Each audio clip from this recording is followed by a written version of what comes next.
Our social media feeds are bursting with colour. Oversaturated images created with filters, recipes and presets. But lately I've noticed more and more photographers are moving away from that. They're moving to black and white photography. But why is that? I think it's because black and white photography is just different. It's not just nostalgia, it's creative rebellion. Black and white has the power to change the way we see and change our approach to our image making. So let's talk about this comeback and also how you might be able to improve your monochrome photography and have it stand out. Part of this revival is tactile.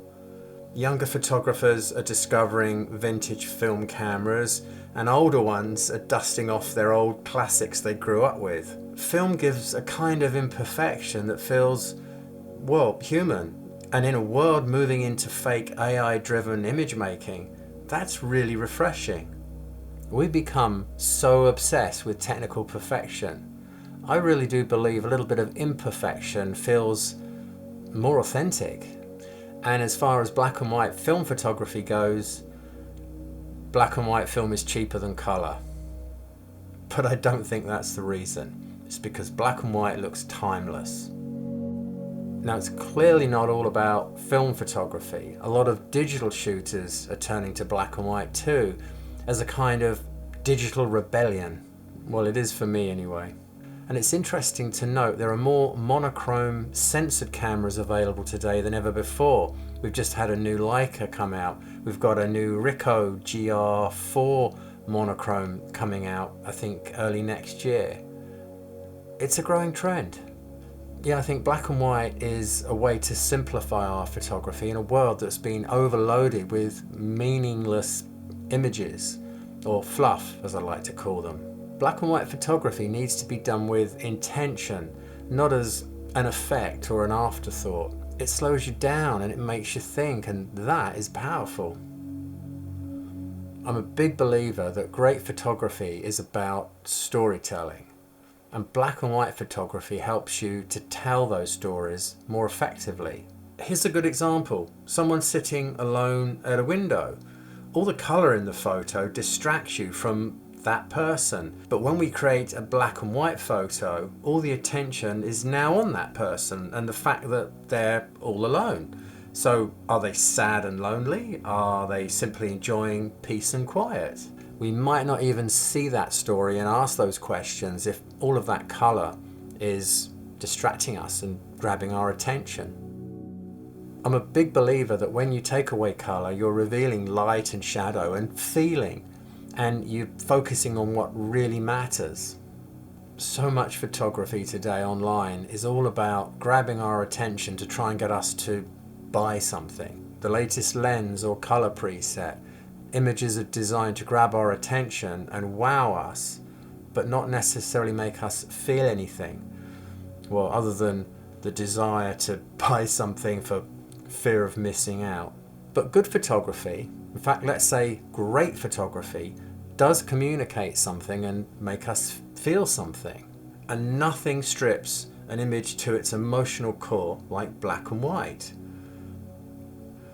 Light, mood, texture, expression. It's all right there, pure and honest.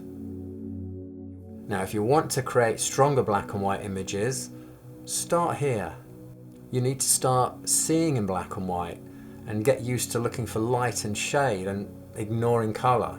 To do this with a digital camera, simply switch your in-camera color profile to monochrome. Simple. This makes your EVF black and white, which is a huge advantage over those wanting to try black and white film photography, where they're stuck looking through an optical viewfinder and seeing the world in color still. The great thing about this is you're only seeing in black and white. The camera still creates a color photo for you.